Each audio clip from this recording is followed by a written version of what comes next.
मित्रांनो नमस्कार. कसे आहात? ठीक आहात ना?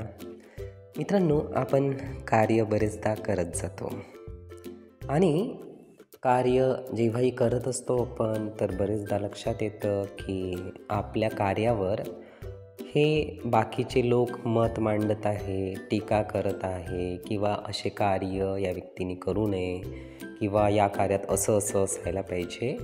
तर असे बरेच विचार आजूबाजूचे व्यक्ती आपल्या कार्याबाबत मांडताना आपल्याला दिसतात. आपल्याला वाटते की आपले कार्य आहे आणि दुसऱ्यांनी अशा पद्धतीची टीका करू नये, अशी आपली त्याबाबत भावना असते, असे आपल्या त्याबाबत विचार असतात आणि यामुळे आपण अस्वस्थ होतो. कारण मित्रांनो, जेव्हा दुसरे व्यक्ती आपल्या कार्याबाबत टीका करतात तर त्याचा उलट परिणाम आपल्यावरती होतो आणि बरेचदा आपण त्या पद्धतीचे कार्य करणेसुद्धा थांबवतो. म्हणून मित्रांनो, टीका जेव्हाही व्यक्ती करतील तर आपले कार्य न थांबवता टीका करणाऱ्यांसंदर्भात आपण हे सदोदित लक्षात ठेवायला पाहिजे. कारण जेव्हाही आपण कार्य केले तरी टीका आपल्यावर निश्चितपणे ह्या ठरलेल्या आहेत, हा विचार आपल्या मनात आपण बिंबवूनच घ्यायला पाहिजे. दुसरं असंही की जेव्हा आपण कार्य करणार नाही आणि स्वस्थपणे बसूनच राहू तेव्हा सुद्धा आजूबाजूचे लोक हे आपल्यावर टीकाच करतील.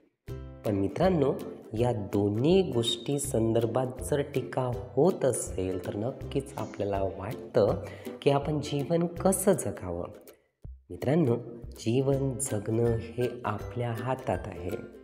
ज्याही आपल्या इच्छा आहेत त्या इच्छा पूर्ण करण्यासाठी आपण कार्य करणं हे खूप आवश्यक आहे. कारण जर इच्छा पूर्ण आपण करू शकलो तर त्यातून खूप मोठा आनंद आपल्याला मिळू शकतो.